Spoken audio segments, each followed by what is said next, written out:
r/ask Reddit. What is considered socially unacceptable for no reason? Running everywhere instead of walking. When I see someone running that looks like they shouldn't be, open bracket, not wearing running gear, I admittedly do assume suspicion. College campus is the one place this doesn't look out of place. Edit. 30+ people have already commented about airports as well. We get it. My dad gets super offended when I put my elbows on the table. I still don't know why. Edit. For those of you wondering if it's cause my dad was beaten for not having table manners. No. While my grandpa was a drunk, he didn't beat his children. Plus, my dad puts his elbows on the table and doesn't reprimand anyone but me. He flicks or hits my elbows off the table when I do it. It comes from partial education and lack of nuance. It's generally accepted by etiquette experts that resting your forearms or elbows on the edge of the table between bites is fine. What the original rule was trying to prevent was putting your elbows on the table so you could hunker down for a good food shoveling like a goddamn barbarian. Source: my grandmother was an etiquette expert. She got a degree and everything. She even taught classes. Edit. Yeah. Thanks for the silver. I've heard the sailor/pirate theory as well as the weak tables theory. I don't have sources, but grandma and I thought it was much older and more pretentious than that. Loosely, there are a few categories of etiquette rules: health and safety, pragmatic, and classist. Grandma reckoned it was definitely classist but fit more into a religious war propaganda theme. We're better than them. Look at how they eat. Also gods, so let's attack. Edit 2. Ducking Reddit. Gold. I have read Emily Post's books. I forget which one, but on the first page it says the most tactless thing one can do is point out the lack of etiquette of someone else. I've always thought that was nice. In some places, calling in sick because it's letting down the team or whatever. Duck off. I'm sick as a dog. There's little I will accomplish other than feeling like death warmed up, so you aren't missing out on much. Plus I could spread whatever I've got to coworkers. Then we're all sick. Edit. Thanks for the gold, kind strangers. If I am sick, you shouldn't want me at work, because then everyone else will get ducking sick and it ruins productivity in the office. The only possible reason for demanding a doctor's note is if you think for some reason I am lying about being sick, and considering I'm sick, I'm not going to get one. Because duck you, I'm sick. So what makes you think I'm leaving the house for a stupid bit of paper? Open bracket. And to be clear, I'm not talking about you the commenter. I'm talking about bosses etc at work locations. The doctor's note thing is such crap. You can be sick and not need to go to the doctor. Why would you spend the money to go to the doctor for them to tell you to go buy some Mucinex and rest? I was once shamed for missing work for having a miscarriage. Worst job I've ever had. Glad to be out of there. Standing on a roof. Sometimes. Why can't I stand on my dang roof? It's my business if I break my legs at it. Nudity is illegal. Of course I was clothed. Also, no, they didn't think I was committing not aliveness. What's going on here? I feel like there's some deep-rooted tension between you and someone who won't let you stand on your roof. Like, do your neighbors not like it when you stand on your roof? No, they do not. Got the cops called on me, even though that makes no sense. Skipping as an adult. It's unfortunate because it is faster than walking and much more fun than running. Be the change you want to see. I will join you. I thought about joining, but I'll just skip. Ladies can call their friends her girlfriends, but a man, absolutely not, cannot call his friends his boyfriends. That's not fair. Let my boys hug and have feelings. Damn it. For years the most physical contact I've had with another male was a handshake. Then I met a group of guys that hug. Ducking. Gamma changer. We unironically hug. Say we love each other. Talk about our problems and stresses. It's actually the best thing in the world. Makes you feel accepted and loved. 10 out of 10 would recommend. Being honest when asked how are you? I mean, you can be honest without unpacking your whole baggage and it's still socially acceptable. How are you? A. Been better. Or, sorry man. Hope it turns up. I'm a little upset about a bad sexual episode I had last night.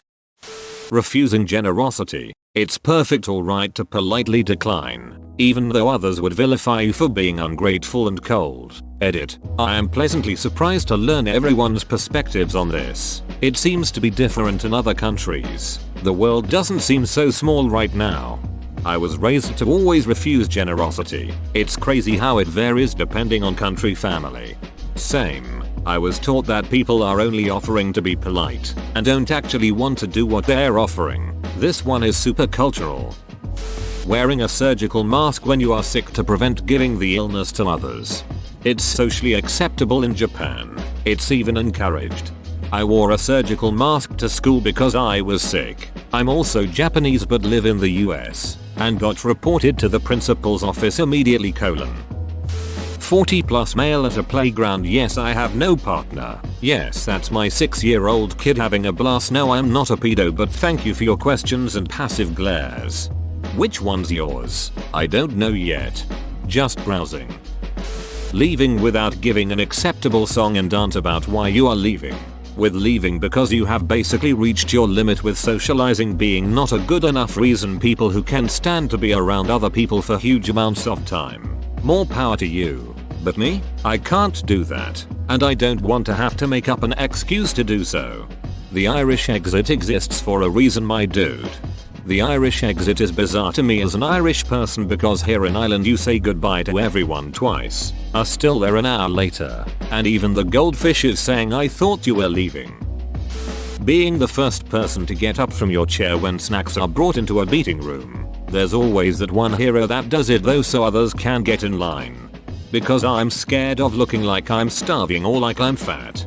People can see that I'm fat whether I stand up first or not. Edit. Decided to influence my local meteorological condition. Waking up at 11 AM or later. I'm not lazy. My responsibilities are taken care of. I stay up late and value my sleep hours.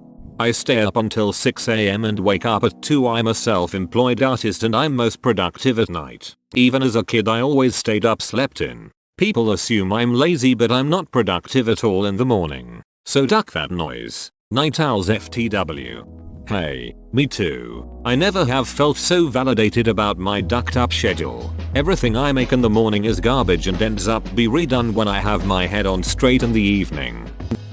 Standing backwards in an elevator. I've never thought about this before. It is weird and I don't know why.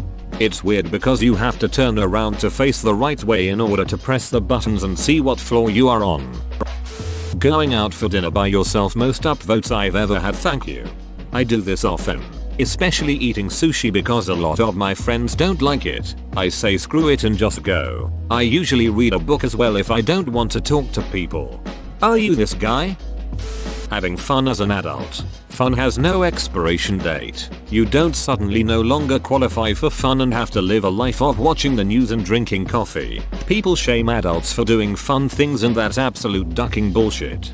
Yes, I'm 38 and I enjoy swings, jumping on trampolines, having a balloon with helium. People looks at me like if I'm mad or being childish, but when they try it with me they enjoy it too. I always get my face painted. Royal Adelaide Show. Like a state fair. Tick. At family friendly events that say they have a face painter. Tick. School fundraisers. Tick. It's amazing the amount of people that make a big deal out of it. I'm a 28-year-old woman and I get my face painted. Big deal. Having more fun than you, grumpy ass. Not answering your own door. When there's like a salesman at someone's door, they won't want to answer but they will act like no one is home and be really quiet so the person outside the door doesn't hear them. But it's your house. I could just stare at a salesman out the window as he rings my bell. Who cares? It's my house. I don't have to answer my own door. For whatever reason I deem acceptable. You came to my house, not the other way around. My neighbor also came to my house the other day, rang my doorbell, and I was trying to put my son down for a nap so I didn't go down. But then she messaged my wife and was like, hey, your garage is open. I can see someone is home. Why didn't you answer? So then my wife messages me asking why I didn't answer. What the duck? For whatever reason I choose. I had a good one this time. But maybe I'm asleep. Maybe I'm taking a shower, or a shit, Or in the backyard. Or maybe I'm scratching my nuts on the couch. Maybe duck yourself. It's my house. You took your shot to see if I'd answer and I didn't. Move on. I couldn't agree with any post more than this. I ducking loathe when people come to my door. If you don't have my number, there's nothing I need from you. No soliciting. No dropping by. I want to be in my own home in peace, and if I wanted someone else here, they'd be invited. Maybe duck yourself. Indeed. It's not their goddamn business why you didn't open the door to your home. Duck. That shit annoys me. Yes, a couple of years ago I was really bothered with how many times neighbors would come at my door to nag and gossip and ask me questions about other neighbors. Then my mom told me that I don't have to answer the door. Haven't done since and have not been sucked into other neighbors' dramas since. If I'm not expecting someone, I just don't answer the door.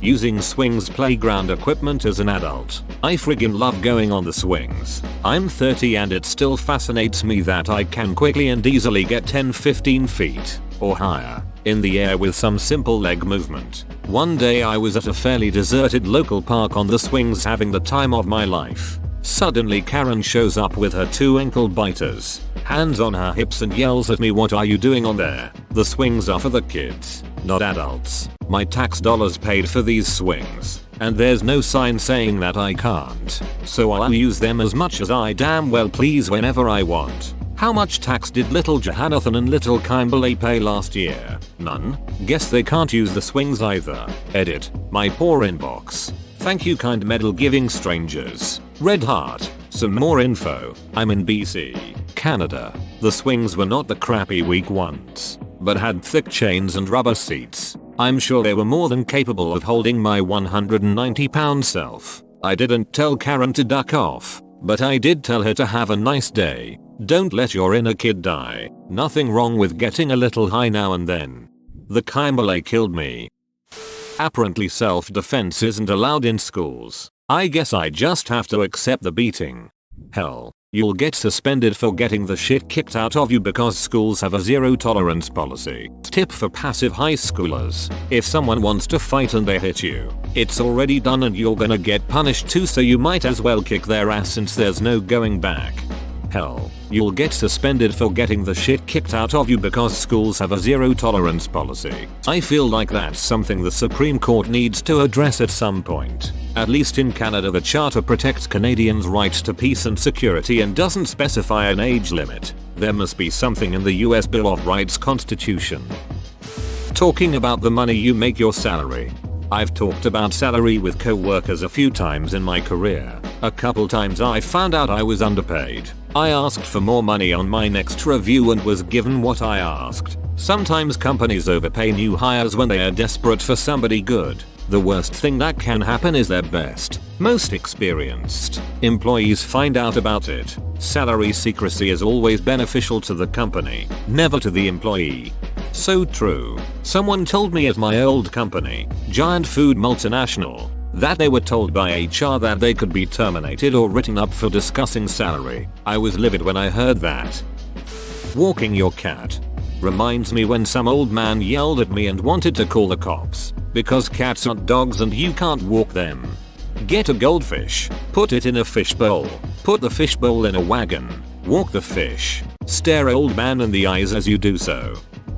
Showing distaste for one's family in any way, shape, or form. Duck my family. Why is blood so important to some people? You shouldn't be obligated to keep toxic people in your life just because you're biologically related. Because there are a lot of fortunate people who never had to even consider the practical ramifications of what it means to have a toxic family life. So they don't comprehend just how severe that shit can get. Going out to eat at a restaurant alone. Like, damn people, I just want a nice meal that I don't have to cook, and wanna enjoy a night out by myself. Edit. Changed me to meal. Didn't notice the typo until 6,000 of you people decided to blow my phone up. Whoa, you made it to the end? You're a ducking beast. I'll cut you a deal. Smash like and subscribe for more curated content, bruh. It's free and that's a great price.